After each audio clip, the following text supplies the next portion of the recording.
Hello hi नमस्ते प्रणाम दोस्तों, कैसे हो आप लोग। उम्मीद करते हैं मेरे सभी दोस्त एकदम अच्छे होंगे, स्वस्थ और मस्त एकदम ज़बरदस्त होंगे। दोस्तों आप सबके लिए बहुत ही सुंदर दर्द भरा सोहर गीत लेकर आई हूँ, बहुत अच्छा है।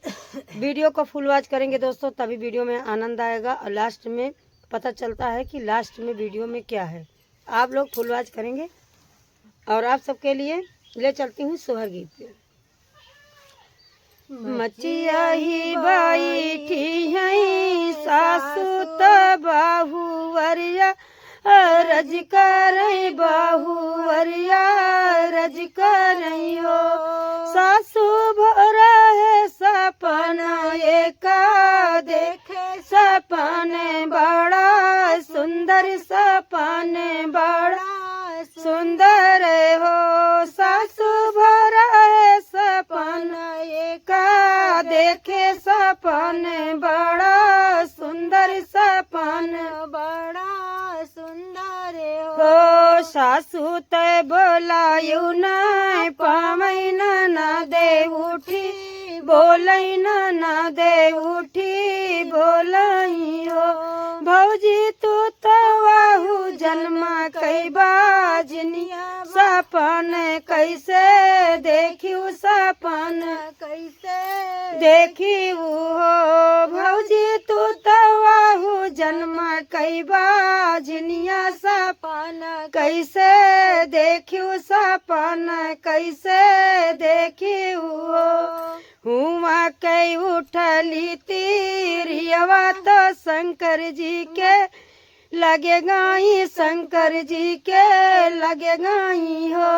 बाबा कमन जनम हमरा दिया बजनिया कहिबो लामई बजनिया कहिबो लामई हो। बाबा कमन जनम हमरा दिया बजनिया कहिबो लामई बजनिया कहिबो लामई हो। इतना जो सुनाई भोले बाबा तो तिरिया से ए बोलै तो तिरिया से बोलाई हो। बेटी जाऊ ब्रह्मा के लागे जाऊ नहीं तो के बात मो नहीं तो के बात हो। हुआ कई रूठली तीरियवा ब्रह्मा के लागे पहुँच ब्रह्मा के लागे पहुँचाई हो। हुआ कई उठली तीरियवा ब्रह्मा के लागे पहुँचाई ब्रह्मा के लागे पहुँचाई हो। ब्रह्मा कवन जन्म हमरा दिया बजनिया कहिबो लामई बजनिया कहिबो लामई हो।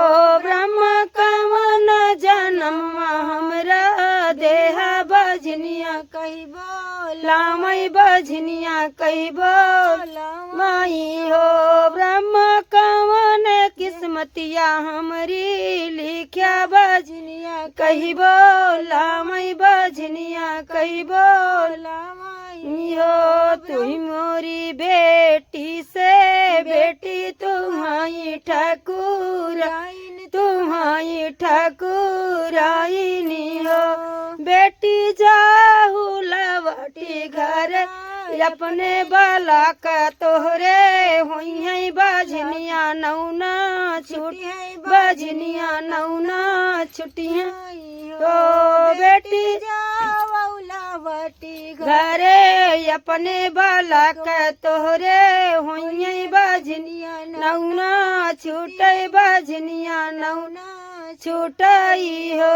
एक बाना पहुँची दूसरे बाना तीसरे सासुर बाना तीसरे सासुर बाना हो। एक बाना पहुँची दूसरे बाना तीसरे सासुर बाना तीसरे सासुर बाना हो। एक पाँव धर ली वो सरवा दूसरे दर वजवा दूसरे दर वजवाई हो। सखिया तीसर पाँव धर लिया गनमा तो लाल न जान ले लाल न जान ले हो। बजला गैया नाना बाधैया धीरे से उठाई सोहर धीरे से उठाई सोहर ए हो बजला गैया नाना बाधैया धीरे से उठाई सोहर धीरे से उठाई सोहर ए हो सासू लूटा मैलहर पाटोरवा नाना दे उठिया मैना ना दे उठिया हो भौजी दैना दे तू हमरा ही नेगवाला लानमा के भाई लाला नमा के भाई हो नंदी छूटी गए बजनिया के लौना लाला नमा के भाई लाला नमा के भाई नी हो। तो दोस्तों ये छोटा सा सोहर गीत कैसा लगा आप लोग कमेंट में जरूर भैया बताइए। लास्ट में ढोल बजाए जब भवा तो यो ध्यान दीजिए। तो दोस्तों फिर मिलेंगे नेक्स्ट वीडियो में। राधे राधे।